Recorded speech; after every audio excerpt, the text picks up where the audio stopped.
Hola a todos, esperando que todos ustedes se encuentren muy bien. El texto bíblico de esta semana nos cuenta que Juan estaba en la cárcel y desde ahí él había escuchado todo lo que había hecho Jesús, el Mesías.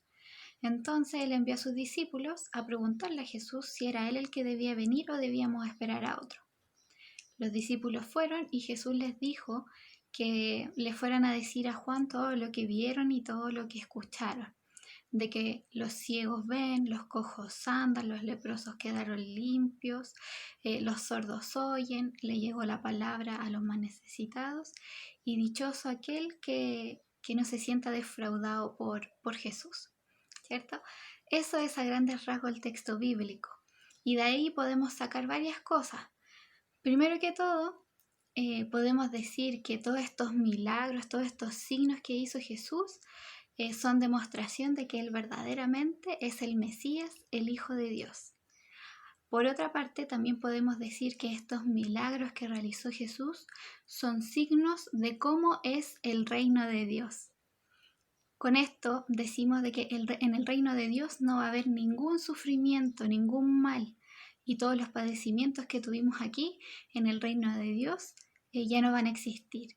O sea, si yo, por ejemplo, como en el texto decía, los ciegos van a ver, una persona ciega va a ver, una persona coja va a andar, un sordo va a escuchar, un muerto va a resucitar, y así, entre tantos milagros que hizo Jesús, son signos y demostraciones de este reino de Dios, de esta nueva vida. Ahora, en nuestra vida cotidiana, nosotros también podemos dar demostración de estos signos o de esta vida nueva. ¿Cómo podemos demostrar el reino de Dios a los demás? Con cosas tan sencillas como ayudar, por ejemplo, a una persona ciega, ayudar a una persona en silla de ruedas, cuidar a un enfermo. Son pequeños gestos, pequeñas acciones que podemos realizar para poder mostrarle a los demás cómo es el reino de Dios, cómo es esta vida nueva. Ahora también en la Eucaristía podemos decir que la Eucaristía es un anticipo del reino de Dios, ya que por la Eucaristía el reino de Dios está entre nosotros.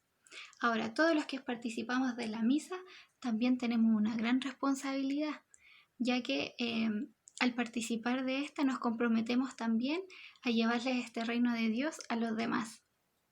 Por otra parte, en la misa también hay muchos signos que nos dan cuenta de cómo es el reino de Dios, esta vida nueva, y lo podemos ver hay muchos signos, pero nosotros vamos a hablar solo de algunos, ¿sí? Por ejemplo, el pedir perdón por nuestras faltas, ¿sí? El sacerdote en la misa dice: Señor, ten piedad de nosotros, ¿sí? Así en ese momento. Otro signo es la palabra de Dios cuando se lee la palabra, que es nuestro camino para llegar al reino, ¿cierto? Nos enseña muchas cosas de cómo debemos ser como católicos, como cristianos. Y el sacerdote nos dice: esta es palabra de Dios, ¿cierto? Cada vez que se lee el Evangelio. Por otra parte también está el pan y vino consagrados, que son cuando este pan y este vino se convierten en el cuerpo y la sangre de Jesús, y que este alimento nos une con Cristo. Y es en el momento que el sacerdote dice: este es el cuerpo y la sangre de Cristo, amén. Otro signo es cuando nos damos la paz, ¿cierto? Esta paz que nos regala Jesús, y que es cuando el sacerdote nos dice: la paz esté con ustedes. Otro signo es el gesto que hace el sacerdote en la bendición final, que es la señal de la cruz, ¿cierto? Y el sacerdote nos dice que la bendición de Dios Padre Todopoderoso descienda sobre ustedes en el nombre del Padre, del Hijo y del Espíritu Santo. Amén. Esos son algunos de los signos que podemos ver en la misa y que son palabras que dice el sacerdote durante esta, ¿cierto?